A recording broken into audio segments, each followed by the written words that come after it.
I'm Jenny Langley. And I'm Mark Langley. This is our first podcast for 2025. So we wanted to start off with a really good session. And we've picked some questions that have come through from our online members that are all interested in Mark's psychological perspective. So these are questions which are probing into why or when we should be doing things as opposed to the technicalities of it. They're questions which are going to look into how we can make training more positive. When is age a barrier to some of the training that we do? Can you actually change some horses depending on, how old they are? How we can bring a horse back into work? And when we should be exposing our horses' brains to education. So they're quite interesting questions. So stay with us. It's going to be a great podcast. Hello, welcome to Mark Langley's Horsemanship podcast, a podcast helping people to understand their horses better, to provide solutions in a calm, connected way. So, Mark, the first question for today is from Kate, and she's over in the States. She would like to hear your thoughts on her particular Mustang that she's got. She's been taking him really slowly. So he's a 6-year-old Mustang, and she used to be out there on the ranching sort of workhorse, and he was on the obedience framework, and she didn't really want to go down the track of using her old ways. So she's sort of starting him in a different way. She's taking her time, and she is going seriously slowly. She's using your approach. And doing that, she's gone from a horse that had a big spook quite often and was holding a lot of anxiety to having a quiet, calm horse who can think through things much better. But he does still get overwhelmed with new things or sounds. So her question is, because she's been receiving some conflicting advice about this, and you do hear it sort of bantered around, that, should she be exposing him to loads of different things now, or should she have done it when he was younger, when his brain was a bit more malleable? So she's curious to know the difference in, your experience. Should she be, is now good, his brain's perhaps more developed? Is that going to be good for him? Or, maybe young horses should be exposed to a whole load of different things because they can cope with it then, and then they're easier as they get older.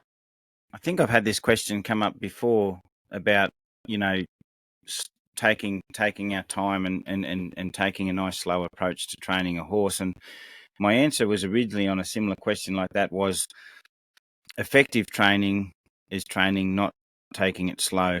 So I'm not saying go fast. I'm saying I've seen a lot of horses train slowly, ineffectively, and years later there's been no real positive change to their ability to process conflicting human environments that have more intensity and stuff like that, and also under pressure they still crack. So because you could be doing slow training and not creating a confident mindset in a horse, and you could be actually doing slow training and almost taking responsibility for the horse's worries and then helping them all the time so they're not helping themselves. There's so many things that we can do wrong in fast or slow training. So I say it's effective training, and sometimes you can speed up training if you're effective in certain areas, and the horse will cope with it. In regarding the young brain and the older brain sort of thing, it's good if young horses, whilst they're young and they, especially that first year, they've been in environments where things have been a bit tricky and they've had to search things, but they've got a few other horses around them, and they kind of figured that they're not going to die and that and stuff like that, and then they start to process conflicting environments or scary environments better because they've kind of dealt with it. But when people give you information about taking them to more things and doing more and more, I've seen too many horses that have been overloaded. So overloaded because they were taken to too many things and undereducated. So think of it like, someone who's like going to be in the special forces. They need to be trained how to shoot straight, then and a whole bunch of other things, but if they can shoot straight, then they have to learn how to shoot straight with the feeling of people shouting at them, shooting back at them, under lots of stress and pressure. So they have to learn how to still function effectively and process all this stress and not melt down on their job. Okay, so basically horses are much the same as we teach a horse a tool. We teach it to lead, we teach it to follow away, and we have a connection with it. We have that. We teach it to be confident, we teach it to search, we teach it to process, go towards its thoughts, things like that. And then we speed those tools up, lead faster, come on, it's not always the same leading speed, that's just one example, but there's a lot of other examples. And then can you lead or do things steadily through a new environment? Okay. And then can you reset when something scares you? Can you let go of that thought, or do you hang on to scared thoughts? Do you see one sheep in the paddock, and then all of a sudden, because you saw one sheep in the paddock, there's ghosts in your head thinking that sheep's going to jump out and eat you, and you fixate on it. So basically, training a good mindset and having good education on a horse is what helps them go into new environments, because we've given them the coping mechanisms, the tools to let go of trouble in their mind and take on a new thought and realize that, and be able to process threats and dangers without thinking it's all personal and stuff like that. Then you can start exposing them to more environments, more intense environments more often. But if you just think exposure, or someone tells you just got to expose them, I've seen, as I said before, I've seen so many troubled, shut down or cooked horses because they were undereducated, didn't have any clue about how to lead softly, didn't have much connection with people, and they were just thrown in the deep end just because the person said, I've got to get used to taking you to shows, so I'm just going to tie you to a float at a show for every show that's in the area until I can take you to shows. By the third show, that horse is off its dial. So yeah, good education stays with a horse forever, and then the exposure when they're educated is also an essential thing. You need to expose them. But if your horse is still troubled with education and you speed education up, so little testing things that I do with horses, especially the nervous sort of Mustang horse, is, if I ask for something a little quicker and a little faster, are you okay with the pressure when it goes faster and it's a bit more intense? And are you okay with that, or do you get really troubled? So if you have to always be steady and go slow with the horse and calm, and you can't kind of jump around and you can't run up to your horse and give it a hug because it gets all snorty and frightened because your energy's big, then it's the sort of horse that's going to go into a new environment. If your energy scares it when it gets big, then when you've got 5 other people and other horses all this in this new environment, it'll be too intense for the horse and it'll get too worried. So before you expose it to new environments, you have to speed the processing up in the horse and start to say, okay, well, you've learned how that I can walk up and catch you. You've learned it's okay to be with me. You've learned it's okay to lead, and whatever you've taught your horse, now do it, as I said, faster. And now I'm not going to stop every time I see your anxiety when I'm walking up to you. I'm just going to jog up to you and put a holder on, and there's no malice in it. I'm jogging up with a smile because I'm so happy to see you. But you're seeing my jogging as a threat. Okay, we've got to fix that. So I would start to speed up all the things that you taught your horse, intensify it a little bit, and see how your horse copes with it. And then you'll find some new things, and then you just go, okay, we've hit a stumbling block here. Let's work on that one, get that fixed, until you can just do the things that the horse already knows, like it's a trained horse, and you don't have to worry about it. Like I said in another podcast, is you do one thing well, or you do one thing and expect a lot. You don't do a lot expecting a little. So it's the same sort of thing. You want to be able to do those things that the horse has already got, but do them more and faster, and expect more, and expect the horse already knows the answer. Not you're teaching the horse, this is a test and you should know the answer. And you start to put those tests on your horse, and you'll very quickly find out where they're at, where you have to work, and then you get to your next phase, and then you'll go again at the next teaching, the next level of teaching, the new things that they don't know, and then the more exposure. So it's very much about working at your own horse's pace, but doing it very thoroughly. So that education level is a high standard. That makes sense. And it sort of takes the query out of how old they are, because it comes down to the horse and how, and how good that education is. let's stick with age. The next question comes from Georgie from Australia. She's got a warm blood mare that you've seen a few times who has a long-term problem. She gets anxious in the float and she paws, but she's finding that she loads beautifully. She just goes on nervous. Now she's built up doing lots of short trips and things like that, but she's just wondering, is she ever going to change her now that she's 11 years old? Yeah, like I don't agree with you can't teach an old dog new tricks. But I have a lot of people come to my clinics and they've been doing horsemanship for a long, long time, and they might be, I've had some people come and they're already in their 70s, and I've shown them a whole new concept to horsemanship. For them, it's a whole new concept, and they soaked it up and went, wow, this is great, and they picked it up quite well. Though they had ingrained habits that were a little bit harder to sort of break, they had to be very thoughtful of those habits. So people can do it, horses can do it. The only thing that I would say is, because there's 11 years of being paranoid about something, whether that be a horse or a person, that's 11 years of having that neuro pathway and dealing with that in a certain way that's become like a habit. So the older horses will have, as I say, it can seem like a less pliable mind, because it's believed that's been a problem for so long that it's hard to say it's not a problem, because it's had that habit in its mind for a long time. So to break that, to get like a foal or a young horse goes into a horse float nervous, going, wow, this is scary. But you can fix that very quickly by softening them and going in a few times, and they go, oh, it's not so bad now. But they only had so many minutes of feeling worried, but then you got to fix it and change because they still got that curious, pliable mind. Whereas the older one, they start to kind of go in there and go, I know this is frightening and I just don't like it. And that's it. You can't change my mind on it. So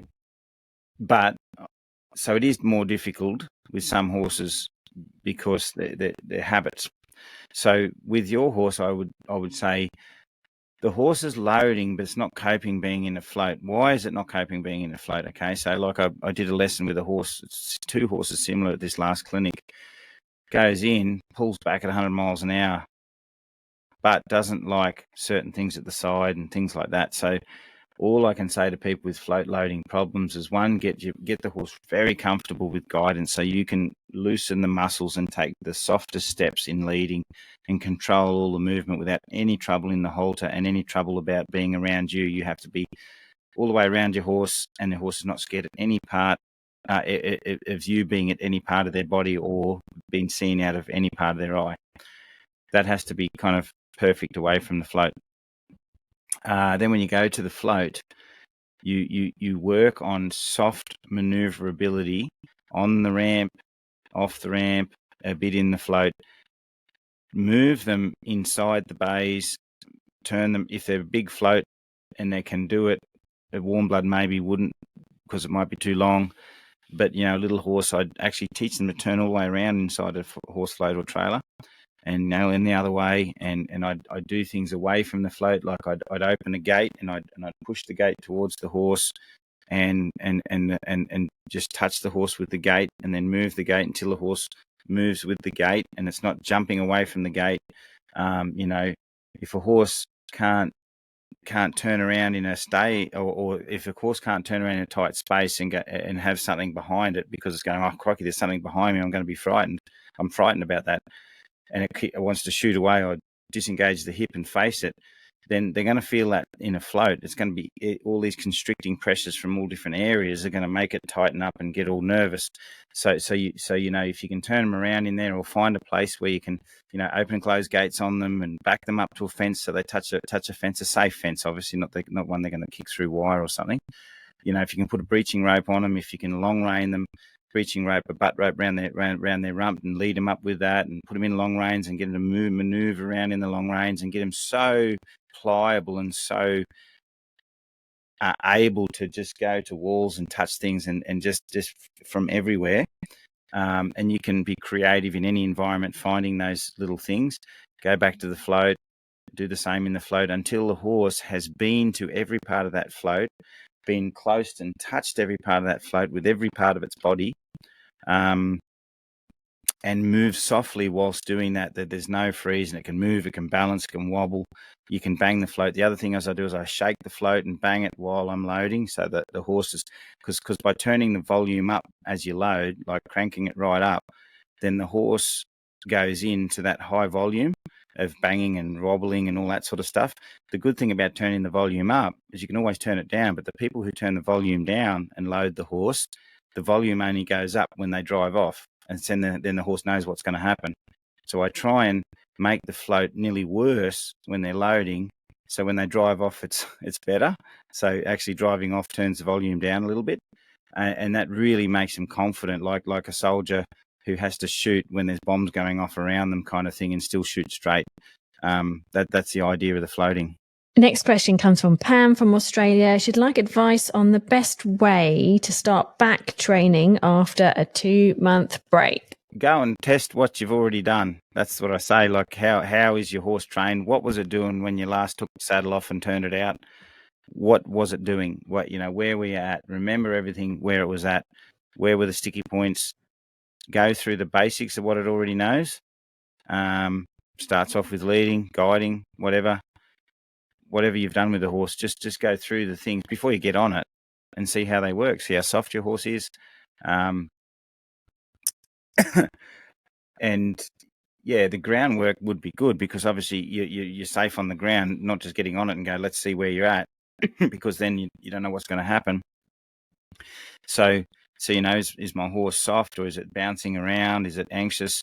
What do I have to do? Do I got to get more sanded? Is it a bit heavy in the lead and it's not listening to the reins very well, like the lead rein when I'm leading it? So then maybe it's not going to listen to the reins very well. Gee, since it's been out, when I walk up to it in a hurry, it's a bit more nervous. Maybe being out, it still needs more approach, so I can approach it, or it can approach me, and it can go past me. And can I move around it? Can it trot up in the lead rope? Can I trot it out on the lead? How's its canter on the lead rope? Can I get it out on the circle? If I put a rope around its belly, is it sensitive all of a sudden without having a saddle on? Or maybe I've got to work on the belly rope a little bit and get it loose and soft and just comfortable at that girth again, and maybe leading with a belly rope. And then, geez, I picked up the saddle blanket and the horse wasn't that frightened of it when it went out. Maybe I've got to work on that again. So I just think you got to look at what the horse knows, what you've already taught it, go back, address the groundwork things of those things that you've done.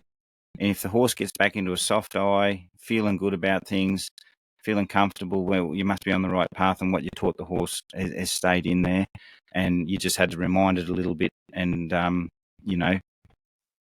and do all that before you ride it. Really, that's all I would do was test what they know, and if it's not nowhere near as good as what it was, then just re-educate those things that you did teach it, and before you ride. And the last question from Christine from the States. This is about making training positive. So she's heard you talk a lot about making a horse feel good with our training. She's been working through your challenge series. Sometimes she feels like her horses don't really like the training. So she's wondering, do you have any tips on what she might be doing wrong?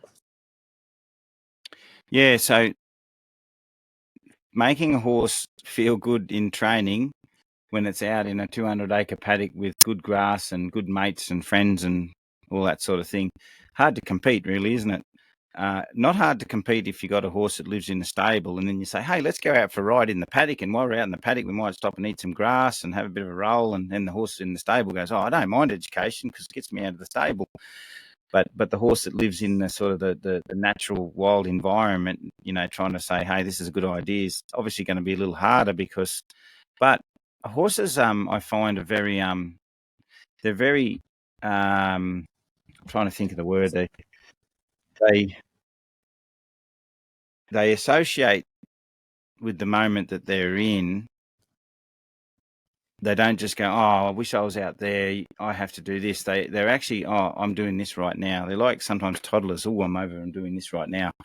So if you can make them feel good with you, and they trust you, and then they follow a lead well, and they trust the pressure. They're not frightened of the pressure. The pressure, helps them search. It kind of guides them. It gives them clarity when they're in new places. Then they can, in general, feel quite good about education. And I've seen a lot of people that had some pretty troubled horses come to my clinics, and 12 months later, they've come back to another one, and they've been working on stuff. And you can see that horse generally is just happy being around them, and it's got a soft eye when they're riding it, and it's not bothered by much, and it's not hooking onto the other horses because it doesn't like the education. And to me, the eye and the movement and the breathing and the senses of the horse don't look any different than when it's happy out with its mates. So the look of the expression that the horse doesn't look any different. So to me, that's an indicator that the horse is feeling good in that moment, and it's just as feeling good in that moment as it was out in the paddock. So yes, horses can feel good about information, guidance, and being with us, and being ridden and stuff like that. But the keys, and with your horse, by the sounds, there's a bit of sourness in there. You find there's a bit of resentment, things like that. Lack of clarity can provide a lot of resentment in horses. Driving pressure, not allowing them to go towards their thoughts, constantly looking at where the pressure is, and not having proper thought chains when you add pressure, whether that be the leg pressure or the rein pressure, that can keep trouble in a horse. So basically, you've got to identify the troubles in your horse and what causes the trouble, and then you fix that. So say, for instance, I walk up to a horse and I'm just walking up normally with energy, and it looks troubled. I go, well, that's a problem, and I don't want my horse to look troubled, and then put a holder on that troubled horse because I didn't fix the walking up to the horse part of it. And then when I put the holder on, the horse shuts down a bit because the holder's like an emotional hobble. And then I put the saddle on the horse, and I take it for a horse ride and wonder why I get bucked off. Well, it's a whole combination of putting trouble in the horse till finally the worry cup fills up. So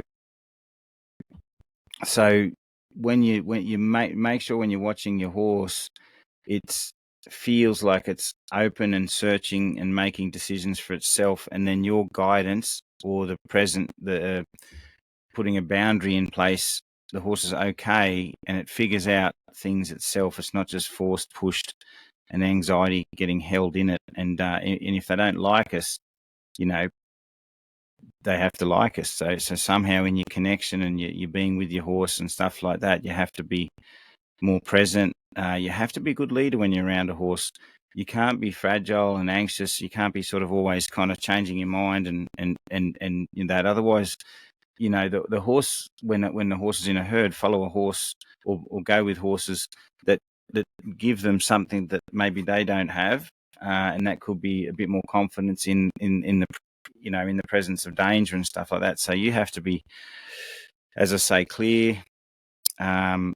You have to have a feeling of strength, that and stability. So they feel that they can rely on you, and they don't have to watch your back all the time because you're the weak link kind of thing.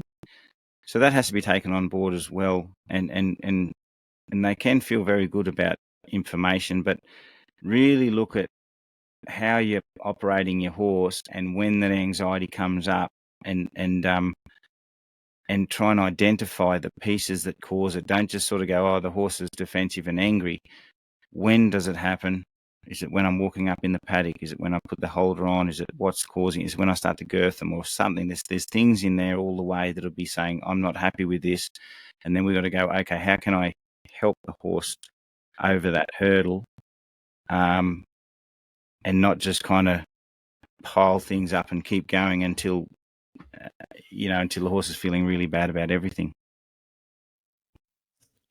Have you found that when you do piece those, break it down and you find the little troubled areas, you fix those little troubled areas, have you found that you can generally get a much more contented horse, even though they've come out from the paddock, they've left their paddock mates, they are actually okay with training. Have you ever come across a horse that still resents it, or does it literally just come down to those pieces of the puzzle and making them each one comfortable? Yeah.